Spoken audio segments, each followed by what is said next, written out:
اعوذ باللہ من الشیطان الرجیم بسم اللہ الرحمن الرحیم۔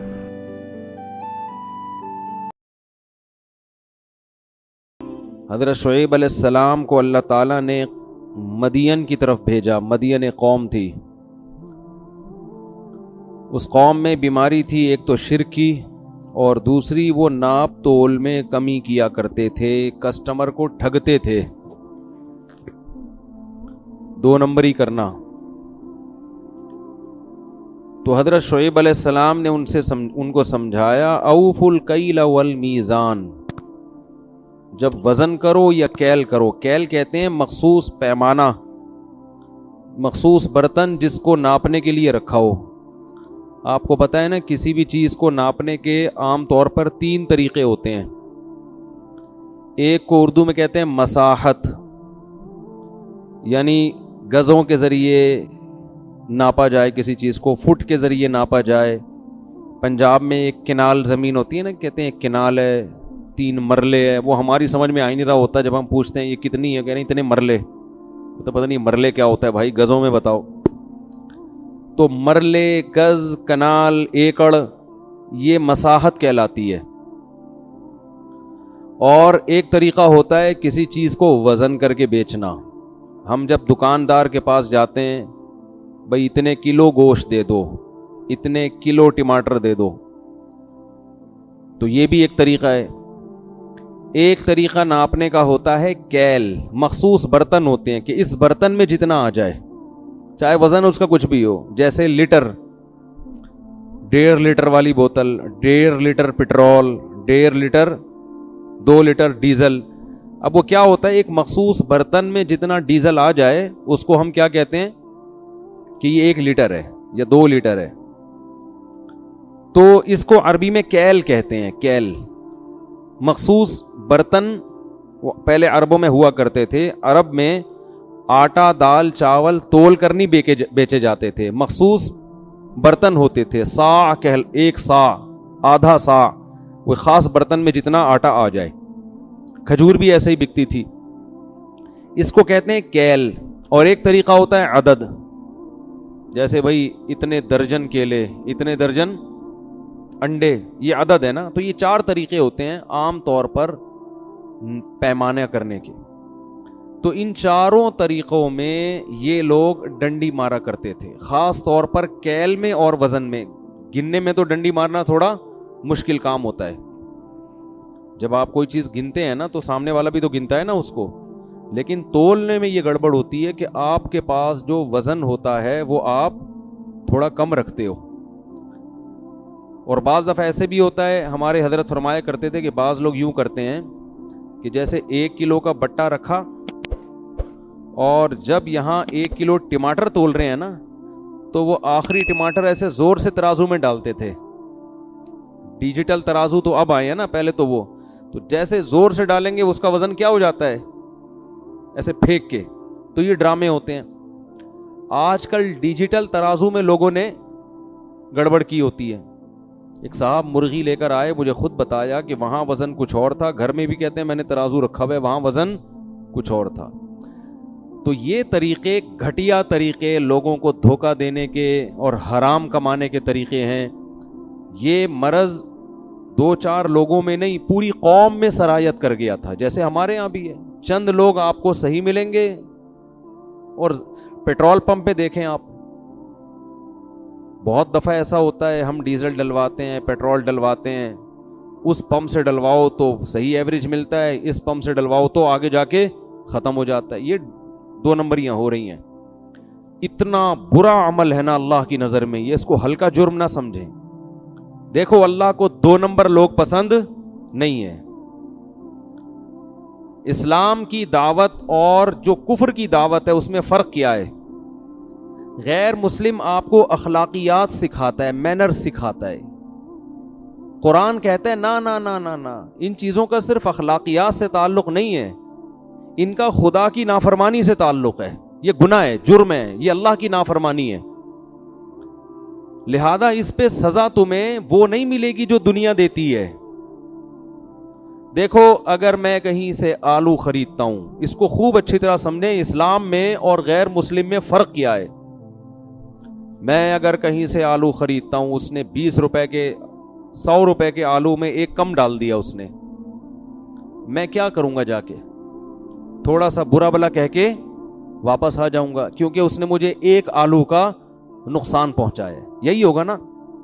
اللہ کہتا ہے نہیں، وَيْلٌ لِّلْمُطَفِّفِينَ، تباہی ہے ان لوگوں کے لیے جو ناپ تول میں کمی کرتے ہیں.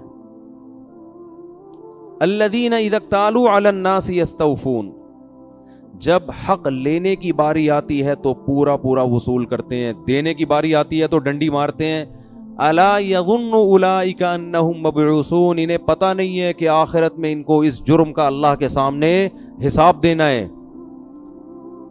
تو یہ جو نافرمانی کر رہے ہیں، یہ کسٹمر کی نافرمانی بعد میں ہے، یہ اللہ کی نافرمانی پہلے ہے. تو جہنم کی آگ کی سزا اللہ نے اپنی نافرمانی کی وجہ سے رکھی ہے، آلو کم دینے کی وجہ سے نہیں رکھی.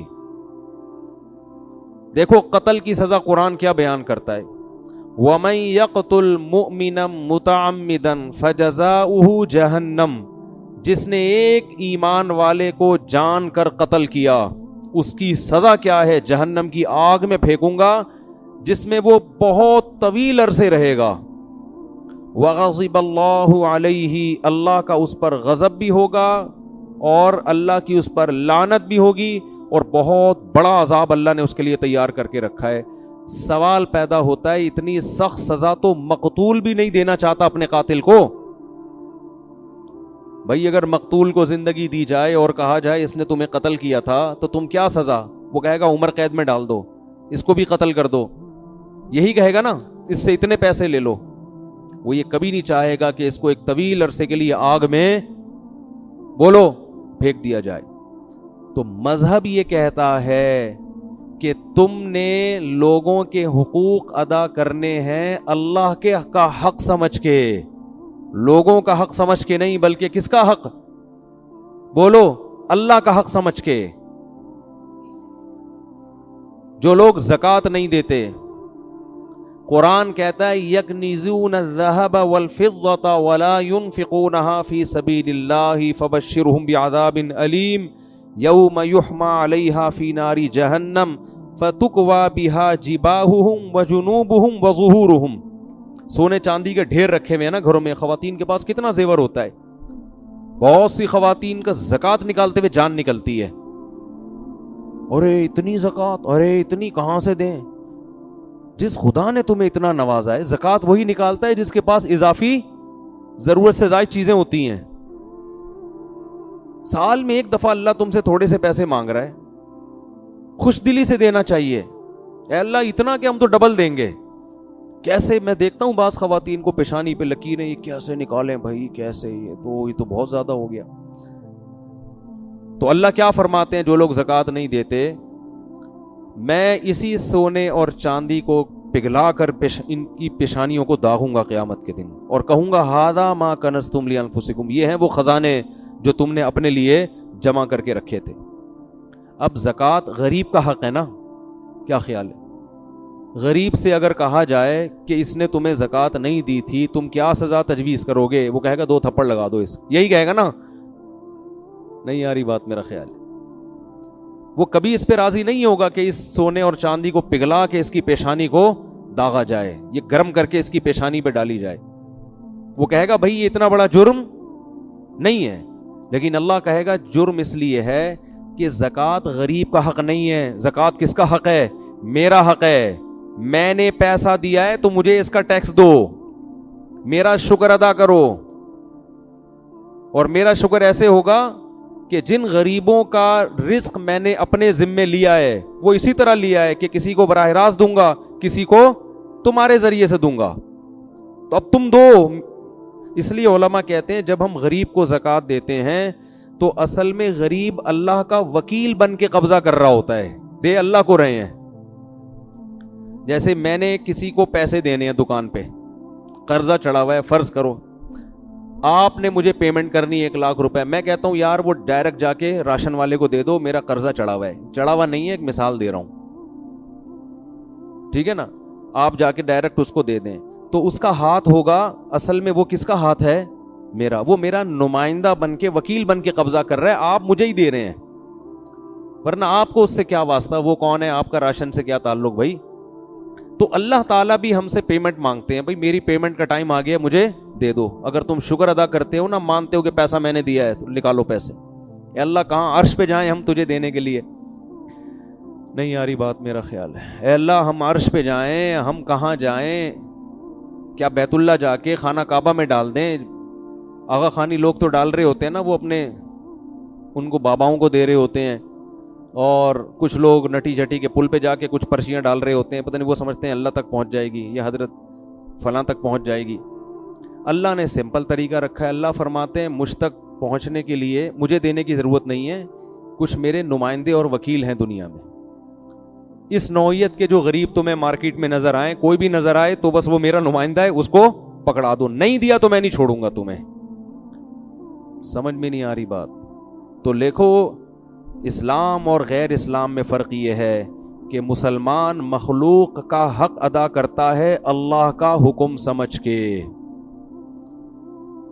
عبداللہ ابن مسعود رضی اللہ تعالی عنہ اپنے غلام کو کوڑے مار رہے تھے. غلام پہ کیا کر رہے تھے؟ بہت سختی, ماتحت تھا, بہت ٹھکائی لگائی اس کی.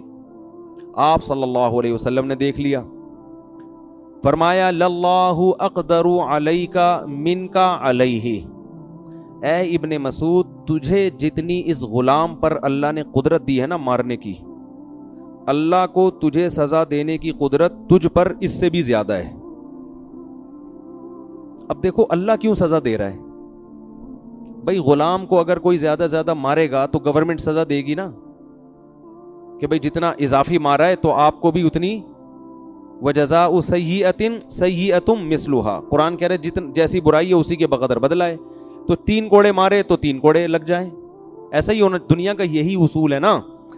ارے کسی نے آپ کے ایک تھپڑ مارا تو قرآن آپ کو اجازت دیتا ہے کہ جتنی اسپیڈ سے مارا ہے اتنی اسپیڈ سے آپ بھی اس کے رکھ دیں, وہاں پہ لے جا. اجازت دی ہے قرآن نے, بہتر ہے کہ معاف کر دیں. لیکن اگر مارنا چاہتے ہیں تو ایک مارا ہے تو پھر 2 مارنے کی آپ کو اجازت نہیں ہے. جتنی انگلیاں اس کی چھپی ہیں اتنی ہی اسپیڈ سے آپ نے بھی وہاں کیا کر دینی ہے, چھاپ دینی. ٹھیک ہے نا؟ ایسے نہیں مارنا کہ کل وہ اخبار میں آ جائے.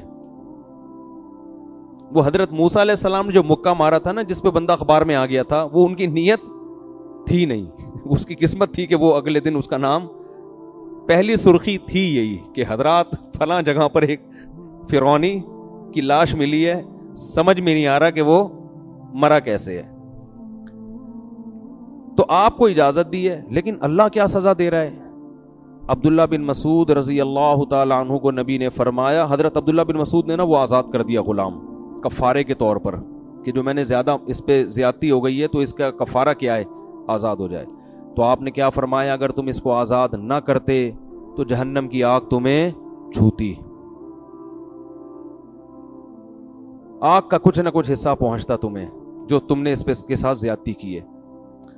تو اب دیکھو یہی بات ہے کہ غلام پر ظلم یا زیادتی کرنا یا ماتحتوں پہ ظلم زیادتی کرنا, ایک نوعیت تو اس کی یہ ہے کہ وہ آپ کا غلام ہے, ایک نوعیت کیا ہے, وہ اللہ کا بندہ ہے اور اللہ نے آپ پر پابندی لگائی ہوئی ہے. لہذا پنشمنٹ کس کی طرف سے ہوگی؟ اللہ کی طرف سے. حکم دینے والا جب تبدیل ہوتا ہے تو حکم کی نوعیت کیا ہو جاتی ہے؟ چینج. ہر جرم ایک جیسا نہیں ہوتا. آپ کو آپ کا بھائی کہتا ہے پانی لے کر آؤ, بڑا بھائی کہتا ہے, آپ نہیں لاتے, یہ بھی جرم ہے. یار بڑا بھائی آپ سے 15 سال بڑا ہے اور آپ سے پانی منگوا رہا ہے اور آپ ڈھیٹ بن کے بیٹھے ہوئے ہو, لیکن آپ کا باپ بولتا ہے پانی لے کر آؤ, چھوٹا جرم ہے بڑا جرم ہے؟ حالانکہ ایک ہی جنس ہے نا, وہاں بھی پانی نہیں لے کر آئے اور یہاں بھی پانی نہیں لے کر آئے, لیکن آرڈر دینے والے کی آرڈر سے نوعیت میں فرق. اور جناب آپ ڈی ایس پی صاحب بیٹھے ہوئے ہیں اور ایک عام پولیس والے کو ڈی ایس پی صاحب کہتے ہیں, کچھ بھی آرڈر دیا ڈی ایس پی صاحب نے کہ جاؤ ذرا فلاں کی انکوائری کر کے آؤ, وہ جا ہی نہیں رہا, ہل ہی نہیں رہا ہے, ہو سکتا ہے سسپینڈ کر دے اس کو اس پہ. ایک آفیسر, بہت بڑا فوج میں آفیسر, ایک عام فوجی کو آرڈر دیتا ہے کہ جاؤ ٹریننگ کے دوران نا, چھوٹا سا کام لگا دیا کہ جاؤ دوڑ کے یہ لے کر آؤ, کوئی ٹریننگ کے دوران وہ نہیں آ رہا, وہ کہہ رہا ہے سر میں نہیں آ رہا, ہو سکتا ہے ٹریننگ سے باہر نکال دیا جائے. اب آپ کہیں یار میرے بھائی نے مجھے بولا تھا یہ لے کر آؤ, میں نہیں لے کر آیا, تو اس نے تو گھر سے باہر نہیں نکالا. یہ آرمی کا عجیب سیٹ اپ ہے یار, مجھے آفیسر نے کہا یہ کرو, میں نہیں کر رہا, میرا کورٹ مارشل ہو گیا. بھائی نوعیت کیا ہو رہی ہے مختلف. تو سب سے سنگین غلطی, سب سے سنگین نافرمانی یہ ہے کہ جو اس کائنات کو بنانے والا, جس نے آپ پر احسانات کی بارش کی, احسانات کے سمندر میں ڈبو دیا آپ کو, آپ اس کے آرڈر کو فالو نہ کریں, اس سے بڑا جرم دنیا میں کوئی نہیں ہے. لیکن اس کی رحمت چونکہ اس کے غصے پر غالب ہے, اس لیے اس نے ایک رحمت والا معاملہ کیا ہے کہ ایک دفعہ بھی جرم کرو گے نا تو اصولی طور پر تو اس کی سزا یہ بننی چاہیے تھی کہ میں تمہیں جہنم کی آگ میں ڈالوں, لیکن موت سے پہلے پہلے میں نے توبہ کا آپشن رکھا ہے. یہ آپشن گھروں میں نہیں ہوتا. نہیں یاری بات سمجھ میں. کوئی آفیسر اگر عام فوجی کو بولتا ہے یہ کام کرو, کہہ رہے نہیں کر رہا, ایک دفعہ سوری, ٹھیک ہے نا, دو دفعہ سوری, تیسری دفعہ میں کیا کہے گا, کورٹ مارشل ہوگا کہ نہیں ہوگا. لیکن اللہ نے 3 کروڑ دفعہ بھی اگر آپ نے نافرمانی کر لی اور 3 کروڑویں مرتبہ آپ نے توبہ کر لی, تو موت سے پہلے پہلے توبہ کا آپشن بولو رکھا ہے, کیونکہ وہ اس کی رحمت اس کے غصے پر غالب ہے. لیکن وہ رحمت جب ہی ہوگی نا جب آپ بھی تو کچھ کریں, آپ سوری کرنے کے لیے تیار ہی نہیں ہو, تو پھر کیسے وہ آپ اس کی رحمت کی امیدیں لگا کے بیٹھتے ہو. تو شعیب علیہ السلام نے اپنی قوم کو کیا کہا کہ ناپ تول میں کمی بولو مت کرو. قوم کی کھوپڑی میں یہ بات آج بھی نہیں آتی, قوموں کی کھوپڑیوں میں آتی ہیں. آپ سمجھاؤ سبزی والوں کو یہ نہ کرو, کہہ رہے ہیں ابے اس کے بغیر تو گزارا ہی نہیں ہوتا, ابے سبھی یہی کر رہے ہیں, ابے بھائی موقع کون سے دور میں رہتے ہو, یہ ٹوپی ڈرامے شروع ہو جاتے ہیں. تو وہ قوم بھی کہنے لگی. پھر وہ ایک جرم یہ بھی کرتے تھے کہ راستوں میں بیٹھ جاتے تھے, اور جو لوگ بھی حضرت شعیب پر ایمان لاتے نا ان کو وسوسے ڈال ڈال کے اللہ کے راستے سے روکتے تھے, جو کام آج فیس بک اور یوٹیوب پہ ہو رہا ہے. اچھے بھلے لوگ جب دین کی طرف آتے ہیں ان کو فرقواریت میں الجھا دینا, ان کو علماء کے خلاف, محدثین فقہا کے خلاف, صحابہ کے خلاف, وہ صحابہ سے ہی غلطی ہوئی, وہ اسلام ہی مشکوک لگنے لگتا ہے. اسلام کے جو بیسک احکام ہیں جو صدیوں سے جن پر اتفاق چلا آ رہا ہے ان میں شک پیدا کر دینا. جیسے غامدی صاحب تو ماشاءاللہ ہول سیل کے حساب سے یہ کام کر رہے ہیں. میرا دل نہیں چاہتا نام لوں, لیکن کیا کروں, پھر وہ سمجھانا پڑتا ہے نا. ہر اسلام کے موٹے موٹے احکام میں کیا پیدا کر دیا, شک. اس سے کیا ہوگا, لوگ نا ہر حکم کے میں کنفیوز ہو جائیں گے. اسلام کے بہت سے احکام ایسے ہیں جن کو فالو کرنے میں بڑی قربانی دینی پڑتی ہے, بہت بڑی قربانی. اگر آپ اس میں کنفیوز ہو جائے نا کہ یہ اللہ کا حکم ہے بھی یا نہیں ہے, تو آپ قربانی دینے کے لیے آمادہ نہیں ہو. 3 طلاق کا مسئلہ دیکھ لو, غصے میں لوگوں کے منہ سے 3 طلاقیں نکل جاتی ہیں. اب کچھ لوگوں نے کنفیوز کر دیا, کہا کہ 1 ہے, کوئی کہا 3 ہے, تو اب آپ کے لیے اس 3 والے حکم کو فالو کرنا بہت مشکل. کہو گے یار پتہ نہیں حرام ہوئی بھی ہے, میں اچھی بلی بیوی بچے چھوڑ دوں, حالانکہ یہ بھی اتفاقی مسئلہ چلا آ رہا تھا صدیوں سے. تو ایسے ہر مسئلے میں ہر مسئلے میں کیا کنفیوژن. پہلے یہ تھا کہ بھائی 3 ہی ہوتی ہیں, غصے میں نکلی جو بھی ہے رو یا دھوئے گا, لیکن یار واپسی کا آپشن کیا ہو گیا, ختم, صبر آ جائے گا. اب صبر نہیں آتا, کیونکہ فتوے دینے والے آپ کو مارکیٹ میں ہول سیل کے حساب سے ملیں گے. تو یہ جو امت کی اجتماعیت کے خلاف جو لوگ چل رہے ہیں نا, یہ بھی لاشعوری طور پر لوگوں کو اللہ کے راستے سے روک رہے ہیں. اسلام کے بہت سارے احکام میں, تراویح دیکھ لو, صدیوں سے لوگ 20 رکعت تراویح پڑھتے چلے جا رہے ہیں. اب کیا ہے, تراویح میں کنفیوژن پیدا ہو گئی, یار پتہ نہیں کتنی ہے, اس کے کلپ سنو, یہ اس کے کلپ سنو. اب وہ شوق اور رغبت رہے گی, کیونکہ 20 رکعت پڑھنا آسان نہیں ہے مشکل کام یہ. لیکن ایک لوگوں کا مائنڈ تو تھا نا کہ یار صدیوں سے اس پر امت کا اتفاق ہے, صحابہ, تابعین, غامدی صاحب نے تو نفس تراویح کا ہی انکار کر دیا کہ ہے ہی نہیں ہے نماز. اب کیا ہوگا, لوگ آ کے کھڑے ہوں گے, یار پتہ نہیں ہے, ہم بدعت تو نہیں کر رہے کہیں. تو کچھ لوگ جان کر اللہ کے راستے سے لوگ روک رہے ہیں, کچھ کیا کر رہے ہیں, کنفیوژن پیدا کر رہے ہیں. اب دیکھو پردہ اسلام کا ایک حکم ہے, اس میں دو رائے نہیں ہے. خواتین جو پردہ نہیں بھی کرتی ان کو پتہ ہے ہم غلط کر رہی ہیں, لیکن اگر آپ تقریروں سے یہ کہہ دیں کہ پردہ تو دل کا ہونا چاہیے اور یوں بھی ہے اور ایکچولی یہ وہ, تو کیا ہوگا؟ وہ کنفیوز ہو جائے گی, وہ کہے گی بھائی ایسا ہی ٹھیک ہے, پتہ نہیں ہے بھی کہ نہیں ہے. داڑھی کے بارے میں آپ نے شک پیدا کر دیا, اور وہ ایک مشہور فنکار ہیں, انہوں نے توبہ کر کے شوبز کی دنیا کو چھوڑا.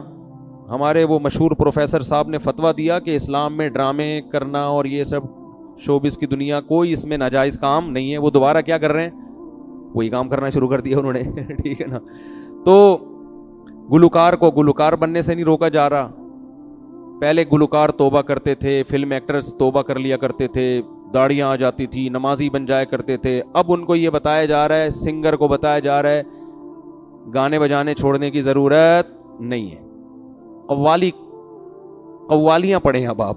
ٹھیک ہے نا. اور سب کچھ ایسے ہی چل رہا ہے.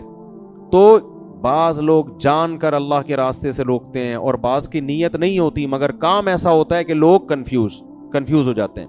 میں نے بتایا میرے پاس کئی اس طرح کیسز آ چکے ہیں کہ آغا خانی سے ایک شخص مسلمان ہوا, تبلیغی جماعت میں چلا گیا. تبلیغ والے کوئی فرقہ واریت نہیں پھیلاتے, سیدھا سیدھا اللہ کا دین سکھاتے ہیں. وہ کہتے ہیں میں اتنا اچھا مسلمان بن گیا, میرے ساتھ اور بھی چند ایک رشتہ دار تھے, جماعت المسلمین والے ٹکر گئے.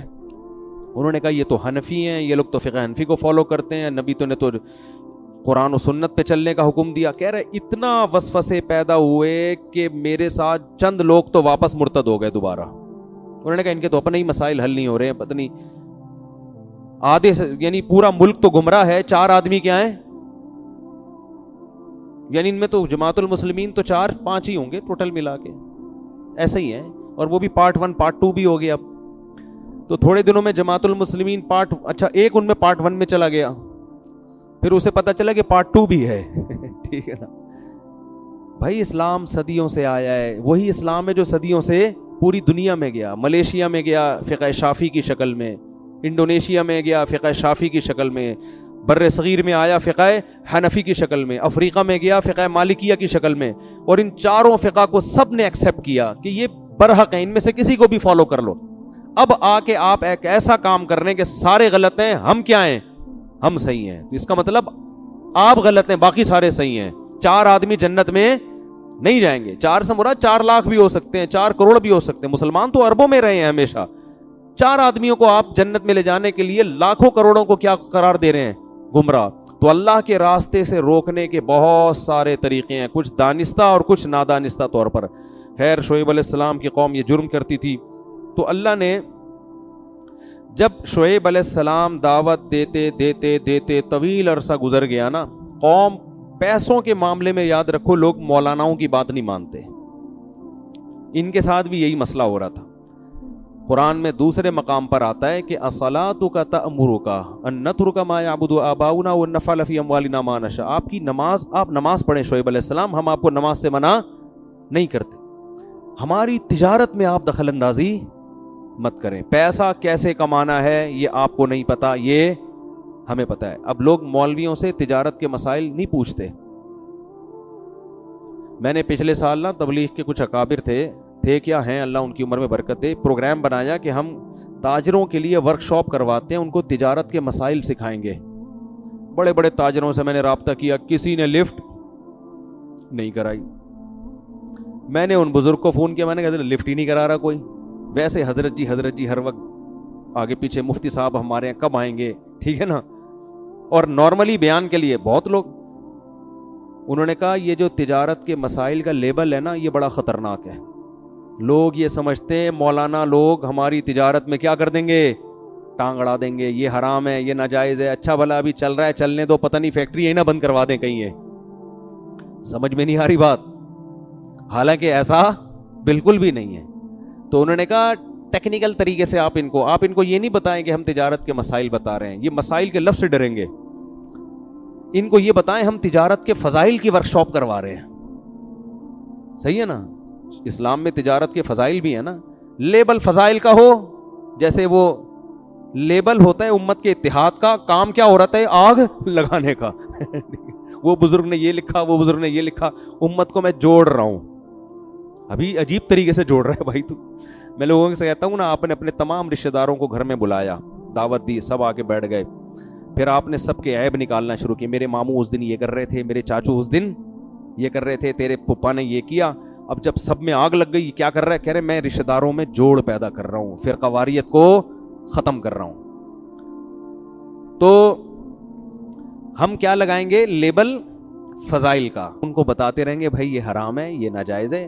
لیکن صحیح عالم کیا کرتا ہے, وہ یہ نہیں کہتا کہ صرف کہ یہ حرام ہے, بلکہ وہ اس کا آلٹرنیٹ بتاتا ہے. بھائی یہ ناجائز ہے لیکن یوں کر لو تو آپ کا پروفٹ بھی کم نہیں ہوگا, لیکن یہ تجارت کیا ہو جائے گی, جائز ہو جائے گی. لیکن لوگ بڑے ڈرتے ہیں, وہ کہتے ہیں مفتیوں کے سر پہ سینگ لگے ہوئے, یہ ٹکر ماریں گے ہمیں, ہمارا اچھا بھلا کام چل رہا ہے, دھندا چل رہا ہے, اس کا بیڑا غلط کر دیں گے. لیکن بہرحال اچھے لوگ بھی دنیا میں موجود ہیں. بہت سے تاجر پوچھتے ہیں. اب ایک پرسوں چند دن پہلے تاجر کا فون آیا کہ میرا کنٹینر آ رہا ہے, 20 لاکھ کا کنٹینر ہے, میں نے 25 میں فروخت کر دیا ہے آگے, حالانکہ کنٹینر ابھی پورٹ سے لگا نہیں ہے. بھائی یہ تو جائز نہیں ہے. نبی صلی اللہ علیہ وسلم کی صحیح حدیث ہے, کوئی بھی چیز قبضے میں لیے بغیر آپ آگے نہیں بیچ سکتے. اب میں صرف اتنا کہہ دیتا جائز ہے, وہ کہتے ہیں ابے یار یہ 5 لاکھ کا اچھا بھلا پروفٹ کیا ہو گیا, تیل ہو گیا, اب تو ہم کر ہی نہیں سکتے, سارے تاجر پہلے سے ہی کر رہے ہیں یہ سب کچھ. تو آلٹرنیٹ بتا دیتا ہے آدمی. بھائی آپ ایسا کریں, کنٹینر ابھی لگا نہیں ہے, آپ بیچیں نہیں, بیچنے کا وعدہ کر لیں. سمجھ میں آ رہی ہے بات, کیا کر لیں, بیچیں نہیں نا, بیچنے کا کیا کر لیں, وعدہ کر لیں. بکنگ کے پیسے لے لیں ایڈوانس, بے شک 25 لاکھ ایڈوانس لے لیں, کہیں ابھی میں نے بیچا نہیں ہے, یہ صراحت کریں. کنٹینر پہلے لگے گا, میرے قبضے میں آئے گا, اس کے بعد میں آپ کو بیچوں گا, اور اس وقت آپ کو یہ حق حاصل ہوگا کہ آپ خریدنے سے انکار کر دیں, کیونکہ ابھی بیچا ہے نہیں. انکار کریں گے آپ کو آپ کی پیمنٹ واپس مل جائے گی. لیکن عام طور پر ایسے موقع پہ کوئی انکار کرتا ہے نہیں. سمجھتے ہو کہ نہیں سمجھتے ہو؟ تو ایک چیز قبضے میں ہے نہیں, ایسے بیچ در یہ تو ایک قسم کا سٹا ہے یہ, اور یہی ہو رہا ہے فوریکس ٹریڈنگ میں, یہی ہو رہا ہے نا. آپ دیکھو جو انٹرنیٹ پہ ٹریڈنگ ہو رہی ہے زیادہ تر, تو قبضے میں لائے بغیر چیز بیچ نہیں سکتے. ہاں پلاٹ ایسی چیز ہے جو اگر آپ نے خرید لیا تو قبضہ کیے بغیر بھی بیچ سکتے ہیں. سمجھتے ہو کہ نہیں سمجھتے ہو؟ تو پلاٹوں کی فائل ہیں تو ادھر ادھر, لیکن اس میں بھی یہ ضروری ہے کہ خریدا ہو, آپ کی ملکیت میں آ گیا ہو, اور یہ پتا ہو کہ ہے کہاں. اب یہ مسائل کا پورا سیشن شروع ہو جائے گا, پھر میں آگے چلتا ہوں. یہ تو واعظ و نصیحت کی باتیں ہیں نا. تو خرید و فروخت کے اسلام کا ایک نظام ہے, آپ نے اس نظام کو فالو کرنا ہے. ہم انگریز نہیں ہیں کہ جیسے چاہیں تجارت کریں, وہ تو کرتے رہتے ہیں, پتہ نہیں کیا کیا چیزیں نکال رہے ہوتے ہیں. 4 آدمی کو تم یہ بیچو تو وہ آگے ہر 4 میں سے ہر ایک آگے 4 کو بیچے گا, تو ان کا بھی پروفٹ تمہیں ان کا تجھے کس کھاتے میں مل رہا ہے ان کا پروفٹ ہے بھائی. ایک دفعہ ہمارے پاس ایک صاحب آئے, ہمارے استاذ بھی بیٹھے ہوئے تھے, کہنے لگے کہ ہم نے یہ جوسر مشین بنائی ہے, ایکچولی نہیں بلکہ میڈیسن تھی, کوئی وٹامن کی تھی, کوئی ایک جنرل جو ہوتی ہے نا, ایک عام جو لوگ عام طور پہ استعمال کرتے ہیں. کہا ہم یہ اس طرح سے بزنس کر رہے ہیں کہ ہم یہ بیچیں گے جتنوں کو بھی, ان کو ہم یہ سہولت دیں گے کہ آپ نے بھی آگے 10 آدمیوں کو بیچنی ہے, پھر وہ 10 میں سے ہر ایک 10 کو, تو ان میں سے ہر ایک کا کمیشن ان 5 کو ملے گا. اب اس کی وجہ سے اس میڈیسن کی جو مارکیٹ ویلیو سے زیادہ ویلیو پہ بیچ رہے ہیں, وہ ظاہر ہے نارمل ویلیو پہ بیچنے کے لیے اس تکلف کی ضرورت تھوڑی ہے. میرے ذمے ہمارے استاذ نے لگایا ہوا تھا, ان کم بختوں کو سمجھو یہ کر کے آ رہے ہیں معذرت کے ساتھ. تو میں ان کے آفس میں چلا گیا, ان کی پریزنٹیشن جو بھی تھی نا وہ سن کر آیا میں.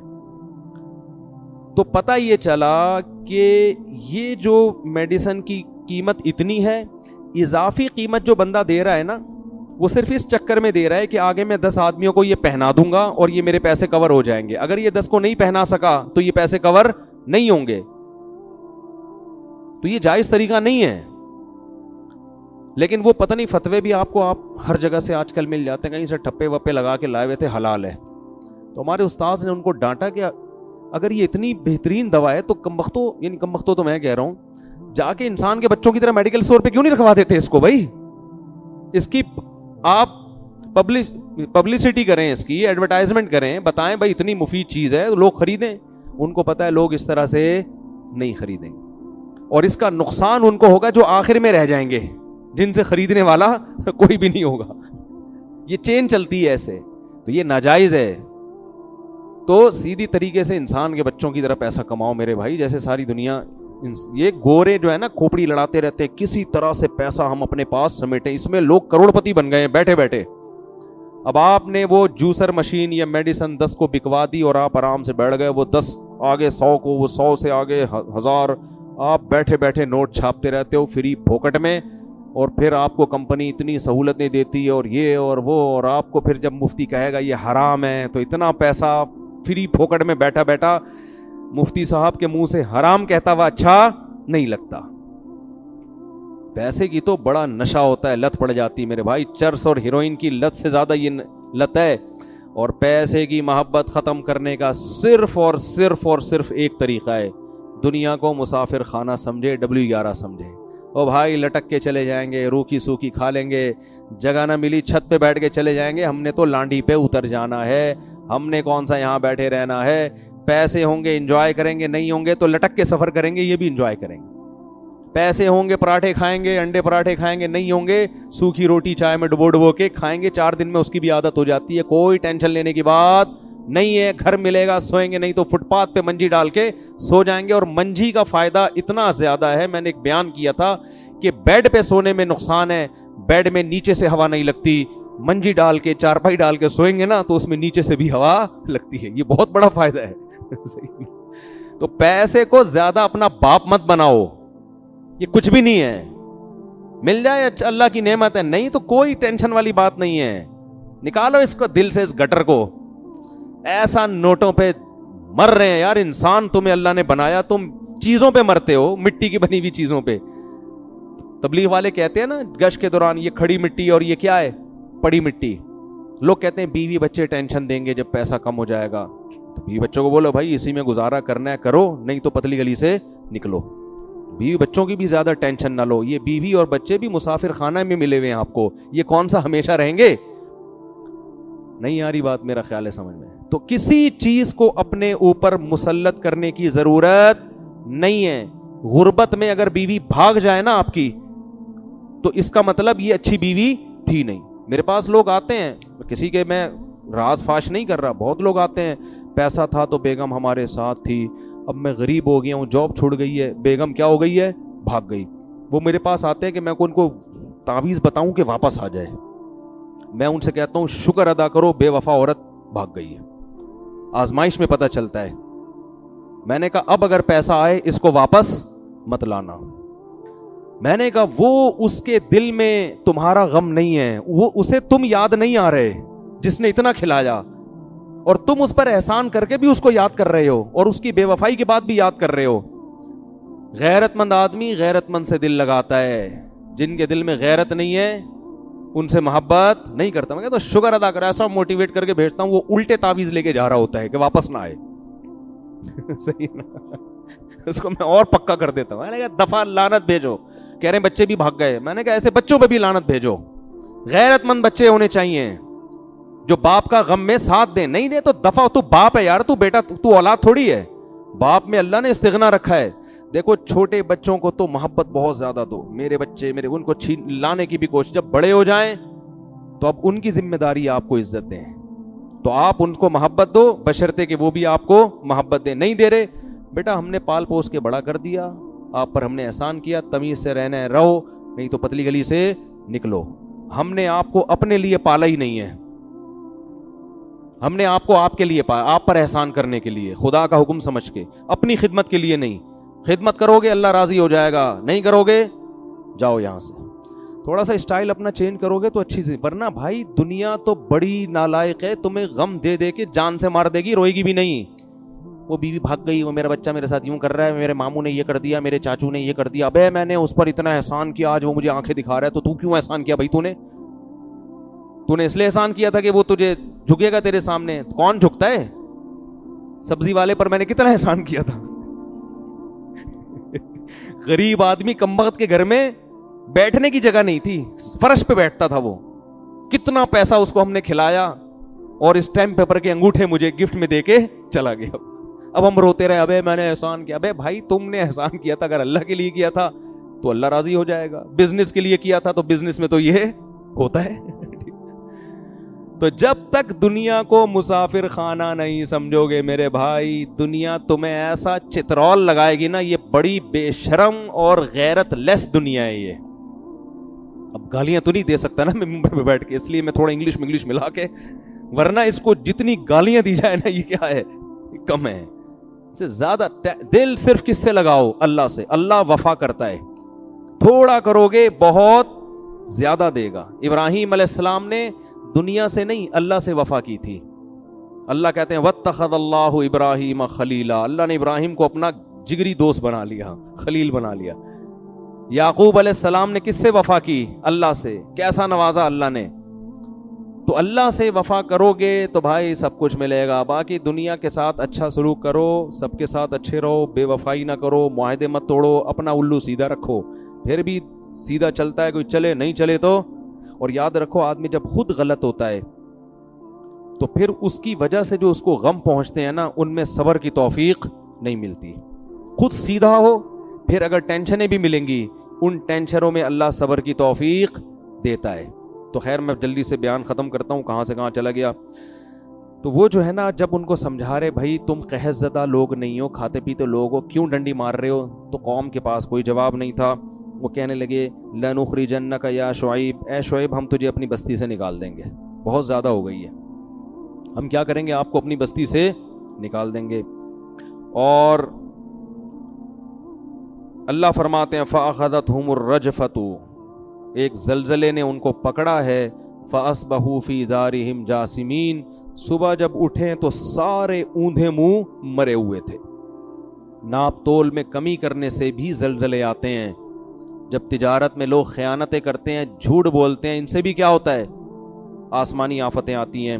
تو جب وہ قوم الٹ گئی، اللہ فرماتے ہیں فَتَوَلَّ عَنْهُمْ، حضرت شعیب علیہ السلام نے بستی کے قریب جا کے کہا، پیٹھ پھیری اور کہا یا قوم لقد ابلغت رسالات ربی، اے میری قوم میں نے اپنے رب کا پیغام تم تک پہنچا دیا. ان مردوں سے خطاب کر رہے ہیں عبرت کے لیے.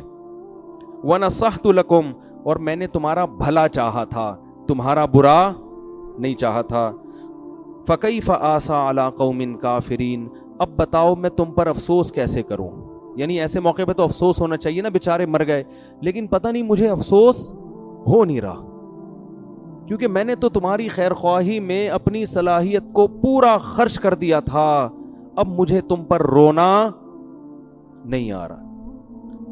تو اس لیے بھائی اس بات کا بڑا خیال کیا کریں، مالی معاملات میں دو نمبری بولو نہ کریں.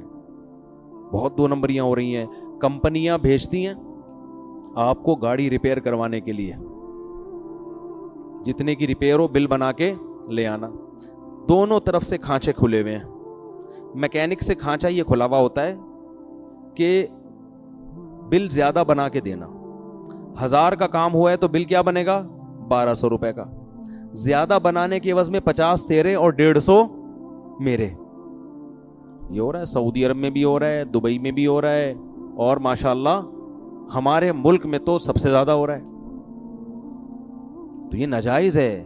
یہ کہاں سے جائز ہو گیا؟ خیانت کیوں کر رہے ہو آپ اس کے ساتھ؟ ہوتا ہے کہ نہیں ہوتا؟ ایک صاحب نے مجھے اپنا واقعہ سنایا کہ ایک عربی ایکسیڈنٹ ہو گیا میرا عربی کی گاڑی سے، غلطی عربی کی تھی، تو شرطوں نے پکڑ لیا، تو شرطوں نے عربی پہ جرمانہ ڈالا. اب وہ جرمانہ یہ ڈالتے ہیں کہ بھئی جو پارٹس خراب ہوئے ہیں ریپیئر کروانے ہیں یا نئے بنوانے ہیں. تو اگر ریپیئر کروانے ہیں تو ان کے پیسے الگ ہیں، نئے بنوانے ہیں تو کہہ رہے میں نے کہا نئے بنوانے ہیں. اس نے نئے کے پیسے دیے، کہہ رہے میں نے نئے بنوانے کے بجائے انہی کو ریپیئر کروا دے. یہ بھی غلط ہے، ناجائز ہے. سمجھ میں آ رہی ہے بات؟ کیونکہ قرآن کہہ رہے وَجَزَاءُ سَیِّئَةٍ سَیِّئَةٌ مِثْلُهَا، جس نے برائی کی ہے نا تو تم اس سے اتنا بدلہ لے سکتے ہو کہ اس برائی کی تلافی ہو جائے. تو تلافی ریپیئرنگ میں ہو رہی ہے تو نئے پارٹ ڈالنے کی آپ کو کیا ضرورت؟ اور اگر آپ سمجھتے ہو کہ نئے پارٹس ڈالے بغیر تلافی نہیں ہوگی تو آپ سچ کیوں نہیں بول رہے اس کے ساتھ؟ تو ہر جگہ چونا لگایا جا رہا ہے، ہر جگہ دو نمبری، ہر جگہ پیسوں میں خیانت. کوئی کسی کا حق دینے کے لیے تیار نہیں ہے. اللہ کو سخی لوگ پسند ہے. پیسہ ایسے خرچ کیا کرو، ایسے اڑایا کرو، مزہ نہ آئے پیسے واپس. اچھا لگتا ہے آدمی، گھر میں بھی اچھا لگتا ہے، بیوی کو بھی اچھا لگے گا, بچوں کو بھی اچھا لگے گا, دوستوں کو بھی اچھا لگے گا, اللہ کو بھی اچھا لگے گا. ایسے بیٹھے ہوئے ہوتے ہیں نا, اتنے اکاؤنٹ میں پیسے رکھ کے وہ جمع کیے ہوئے, ویسے دیکھتے رہتے ہیں اتنے کروڑ ہو گئے, اتنے کروڑ. ابے نکال کے خرچ کرو یار, کھاؤ, خریدو, کچھ بھی خرید کے بیچو, بزنس کے لیے نکال لو, رکھو نہیں, یہ رکھنے والی چیز نہیں ہے. ہاں اتنا نہ کرو کہ کل دوسروں سے بھیک مانگنی پڑے, اپنی بنیادی ضرورتوں کو پورا کرنا چاہیے پہلے انسان کو. لیکن اللہ کو سخی آدمی پسند ہے, اللہ بھی سخی ہے. وقالت الیہود ید اللہ مغلولہ, کل جو ہم نے قرآن پڑھا نا اس میں یہودی کہتے تھے کہ اللہ ہمیں صحیح طرح دیتا نہیں ہے جیسے دینا چاہیے نا, ہمارے ایکسپینسز زیادہ ہیں, ٹھیک ہے نا, اور ارننگ اس حساب سے بولو کم ہے. جبکہ ہم نے علماء سے سنا ہے, بڑے غریب علماء سے بھی ہم نے سنا, کہتے ہیں میرے جتنے خرچے ہیں نا اللہ مجھے اس سے کئی گنا زیادہ دیتا ہے. جب دل بڑا ہوتا ہے تو انسان ایسی باتیں کرتا ہے. میرے شیخ حضرت مفتی رشید احمد صاحب رحمہ اللہ تعالیٰ کی دارالعلوم کرنگی میں تنخواہ بہت تھوڑی تھی, اور پورے سال پیسے جمع کر کے نا اپنی تنخواہ سے بچا کے پیسے جمع کر کے پھر لاہور کا اپنے شیخ کی زیارت کے لیے ایک دفعہ سفر کرتے تھے. یعنی ٹرین کے ٹکٹ کے لیے تنخواہ بچا کے سال میں ایک دفعہ ٹکٹ کے پیسے بنتے تھے. اور فرماتے ہیں اس دور میں حضرت کیا کہتے تھے, اللہ نے مجھے اتنا دیا ہے کہ میری ضرورتوں سے کروڑہ گنا زیادہ ہے. کیونکہ ضرورت تو ہماری یہ ہے کہ 2 وقت کی روٹی مل جائے اور رات سونے کے لیے سر چھپانے کی جگہ مل جائے, بس یہ کیا ہے. باقی غریبیاں ہیں.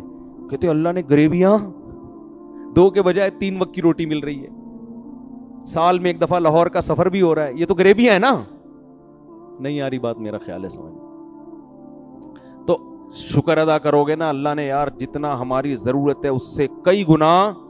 ابے دیکھو افطاری پہ کیا مزہ آتا ہے یار, کتنا کچھ رکھا ہوا ہوتا ہے آج دسترخوان پہ, غریب آدمی کے دسترخوان پہ بھی کیسا پھوڑ پھاڑ کے طبیعت سے آتے ہیں جو تباہی میں چاہ دیتے ہیں نا. آپ افطاری کے ٹائم پہ ذرا پبلک کو دیکھا کرو. میں تو کبھی کبھار اپنے گھر میں نوٹ کر رہا ہوتا ہوں نا, لوگوں کو تو جا کے دیکھنا صحیح نہیں ہے کیا کھا رہا ہے. ایک ہاتھ ادھر پکوڑے کی طرف گیا, ادھر فوراً سموسا چیک, کیا کھائیں, سموسا نہیں ہے بھائی, ادھر دہی بڑے کی طرف آؤ, ادھر سے چاٹ کھاؤ کے دیکھو, ابے تھوڑا سا یہ لیگ پیس اٹھاؤ, ہے بھائی.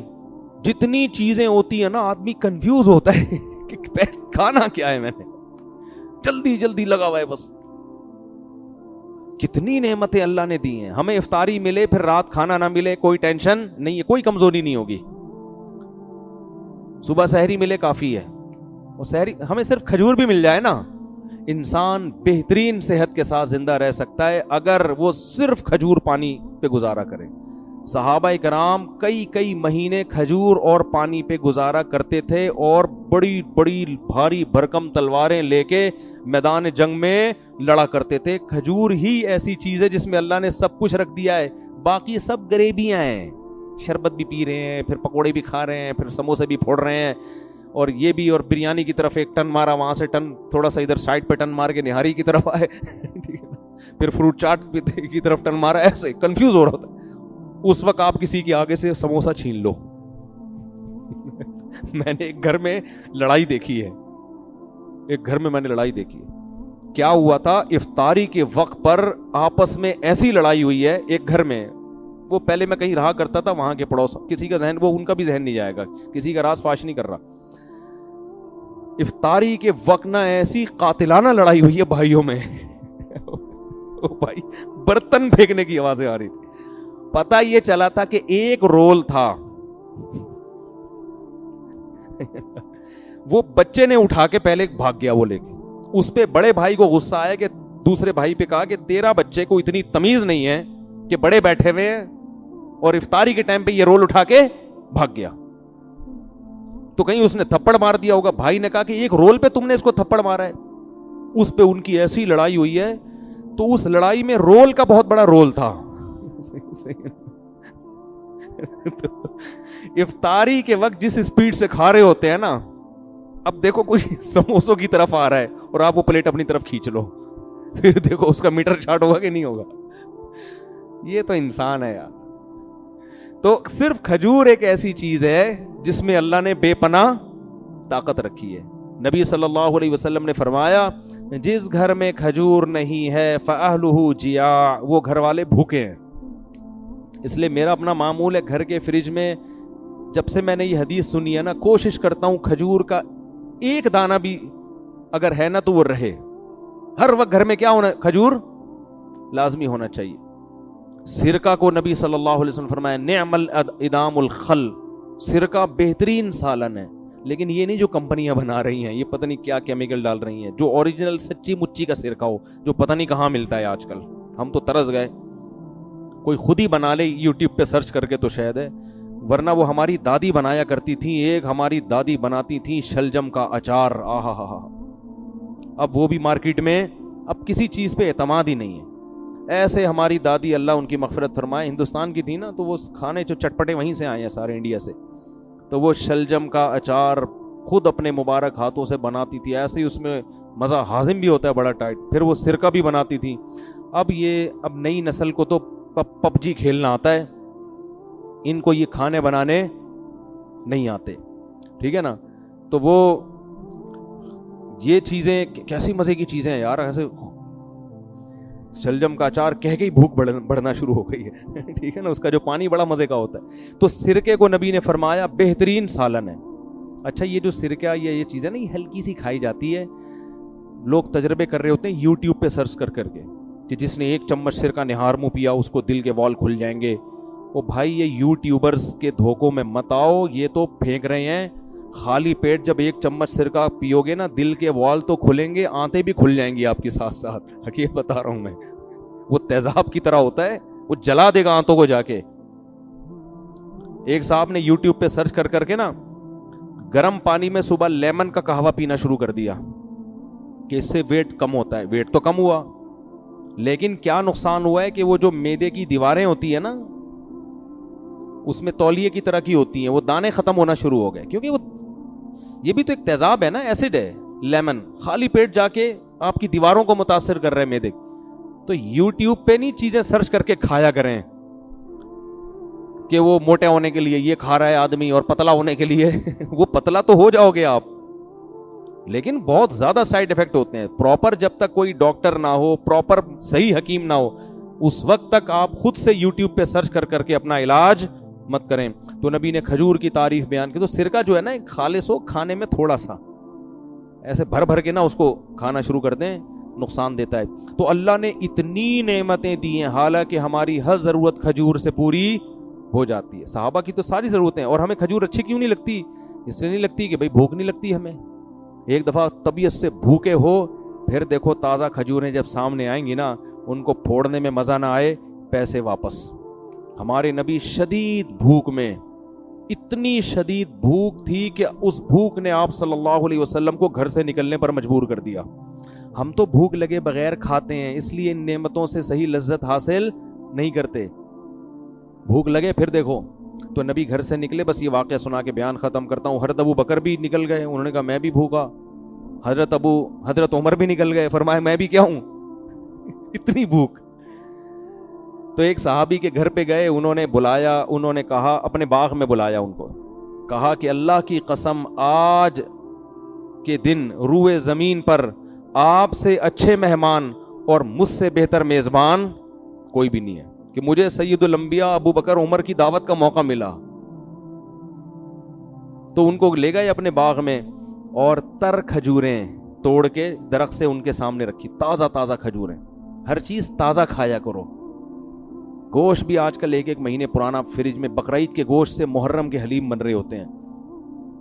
وہی کنجوسی والی بات ہے نا، کھاؤ پیو کل اللہ اور کل دوبارہ بکرا کاٹ لینا. یار اللہ نے آج کل لوگوں کو وسائل دیے ہیں. جو غریب آدمی ہے وہ پھر وہ جو ہے سبزی کھا لے، کیا خیال ہے؟ تازہ کھائے نا. اور چلو اللہ نے کسی کو غریب بنایا ہے وہ اسٹور کر لے، لیکن جس کو اللہ نے دولت دی ہے وہ کیوں اسٹور کر رہا ہے؟ غریب اسٹور کرے سمجھ میں آتا ہے. تو میں لاکھوں پتی لوگوں کو دیکھ رہا ہوں کہ فریج کا دروازہ کھولو نا چیزیں گر رہی ہوتی ہیں دھڑم دھڑم کر کے تو کھجور ان کے سامنے لا کے رکھے آپ صلی اللہ علیہ وسلم کے سامنے. آپ صلی اللہ علیہ وسلم کتنی شدید بھوک میں کھجور کھائی اور پھر کنویں کا تازہ پانی پیا. اور پھر آپ صلی اللہ علیہ وسلم نے فرمایا لَتُسْأَلُنَّ يَوْمَئِذٍ عَنِ النَّعِيمِ، ان نعمتوں کے بارے میں کل تم سے قیامت کے دن سوال ہوگا۔ کیسے شدید بھوک میں ہماری حالت خراب تھی، کیسی تازہ کھجوریں اور اس کے اوپر پانی، سمجھتے ہو کہ نہیں سمجھتے؟ تو بہت نعمتیں اللہ نے دی ہیں، اس لیے ہر وقت یہ نہیں کہ پیسے ہی نہیں ہے، میں یہ مرا جا رہا ہوں، میں یہ ہو رہا ہوں۔ اللہ کو یہ اسٹائل پسند نہیں ہے۔ یہ یہودیوں کا اسٹائل تھا کہ اللہ کے ہاتھ بندے میں پیسہ ہی نہیں دیتا۔ تو جبکہ علماء اور بزرگوں کا اسٹائل کیا ہوتا ہے؟ کھانے کو نہیں ہے پھر بھی کیا کہہ رہے ہیں؟ اللہ کا دیا بہت ہے، میری ضرورتوں سے اللہ نے بہت زیادہ مجھے عطا کیا ہے۔ تو اس میں پھر کیا ہوگا کہ حلال کماؤ گے، ناپ تول میں کمی نہیں کرو گے۔ جب آپ سمجھ رہے ہو مجھے زیادہ ملا ہوا ہے تو مجھے کیا ضرورت ہے ٹھگنے کی اور جھوٹ بولنے کی؟ اللہ تعالیٰ سمجھنے کی عمل کی توفیق عطا فرمائے۔ وما علینا الا البلاغ۔